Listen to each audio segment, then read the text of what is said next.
Most people think healing makes you softer. They're wrong. It makes you dangerous in the best possible way. And by the end of this, you're going to understand exactly what that means, and more importantly, why almost everything you've been told about empathy has been keeping you stuck. Let me start with something that happened to a woman I'll call Sarah. She was the kind of person everyone leaned on. She knew when someone was upset before they said a word. She could walk into a dinner party and feel the tension between two people across the room before a single sentence was spoken. And for years, she thought this was her superpower. People told her she was so understanding, so compassionate, so giving, and she believed them.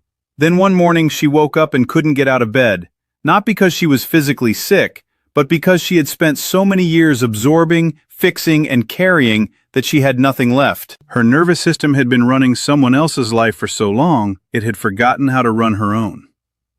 And here's the part that makes this story interesting. That was the moment everything changed. Not the slow decline, the moment she hit the bottom. Because the bottom is where the transformation actually starts. And I want you to stay with me on this because what I'm about to show you is not a self-help concept. It's a psychological mechanism. And once you understand it, you will never be the same person in any relationship again.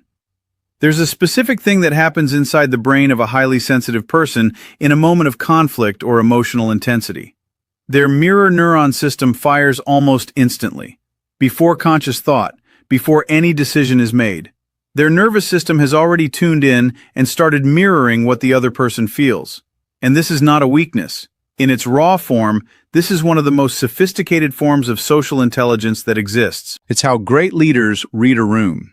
It's how elite negotiators sense what the other side actually wants. It's how therapists build connection in seconds. But here's the problem. Most empaths never learn to use this ability intentionally. They're stuck in automatic mode. The signal comes in and they respond to it as if it belongs to them. As if the sadness, the anxiety, the anger, the frustration in the room is theirs to carry. And so they carry it, every day, in every interaction, until the weight becomes unbearable. Now here's where this gets really interesting, and I want you to think about this carefully. There's a difference between a radio and a DJ. A radio just broadcasts whatever signal it receives. No filter, no choice, no curation. But a DJ controls the signal. They decide what gets played, when it plays, how loud it is, and when to cut it off entirely. Both of them are working with the same music, the same information, the same signal. But the DJ is the one with power. Before healing, an empath is a radio. After healing, they become the DJ. The signal doesn't disappear, the sensitivity doesn't disappear. What changes is the relationship to it. And that shift, right there, is the entire difference between a life that feels like a burden and a life that feels like a gift. So the question becomes, how do you make that shift? And what actually happens inside you when you do? It starts with a pause. A tiny, almost invisible gap between what you feel and what you do with it. Before healing, that gap doesn't exist. You feel something and you immediately react. You absorb it, you address it, you fix it, you soothe it. But when the healing begins, something interrupts that reflex. And in that interruption, you ask for the first time, is this mine? That question seems simple, but asking it changes everything. Because the moment you ask, you step back from the emotion and look at it instead of living inside it. You become the observer rather than the participant. And that one-step distance is where choice is born. You start to realize that you can feel someone's pain without making it your responsibility. You can understand someone's anger without becoming its target. You can witness someone's sadness without drowning in it. Now, at this point, most people expect relief. They expect to feel lighter, and they do, eventually.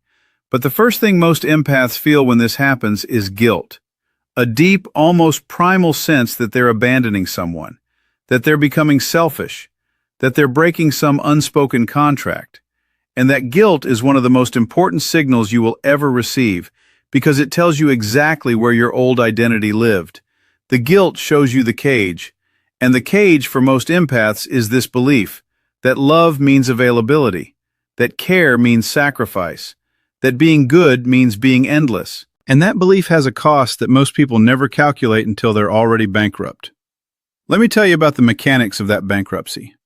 When you operate without emotional boundaries, you don't just lose energy, you actually lose perception. You start seeing the world through other people's emotional states rather than your own. Their fear becomes your threat assessment. Their anxiety becomes your planning. Their moods become your weather forecast. You stop being a person and you start being a mirror.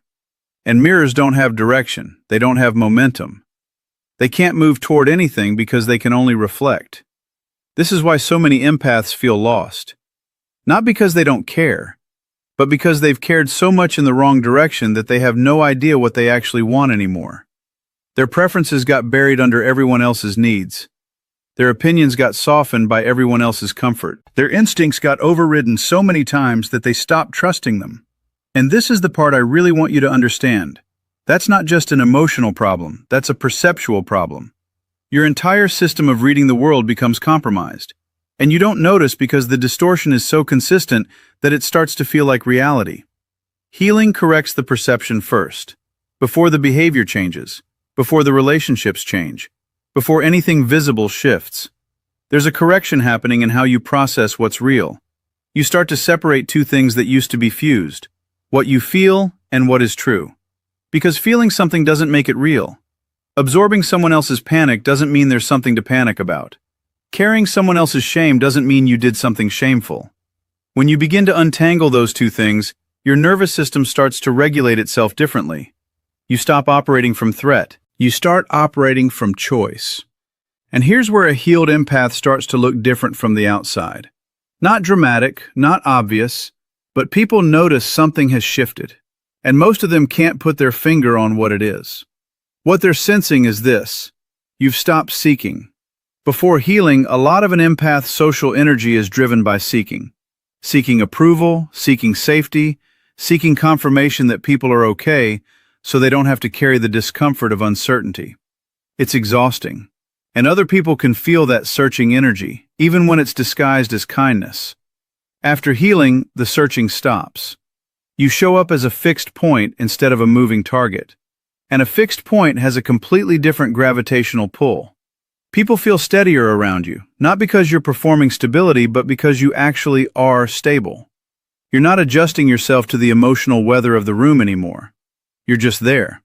And this creates something remarkable. For the first time, people start to show up for you, not because you've demanded it, not because you've set formal ultimatums, but because the dynamic has shifted.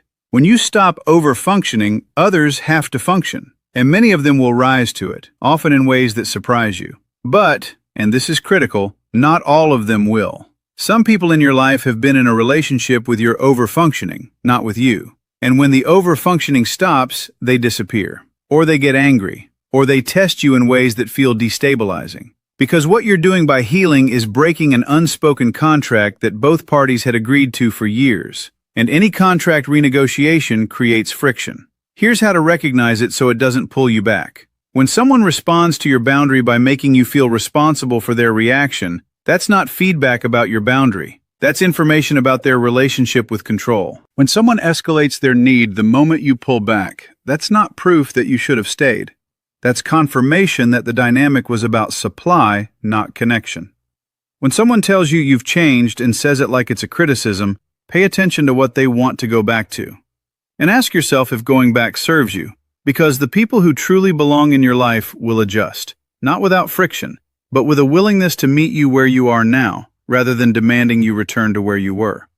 This is the moment a healed empath's inner circle starts to contract, and this is not a loss, even though it feels like one. It's precision. You're moving from a wide, shallow pool of connection to a small, deep one, and depth is where nourishment lives. Now, there's another shift that happens here that almost nobody talks about, and it's the one that I think is the most profound change in the entire arc of empath healing. You start to become very accurate, not just about other people, about yourself, about your own patterns, your own triggers, your own blind spots. A healed empath develops an almost uncomfortable level of self-awareness, because when you stop absorbing other people's emotional reality, you have space to observe your own. And that self-observation is the foundation of everything that comes after. You start to notice the old patterns before they take hold.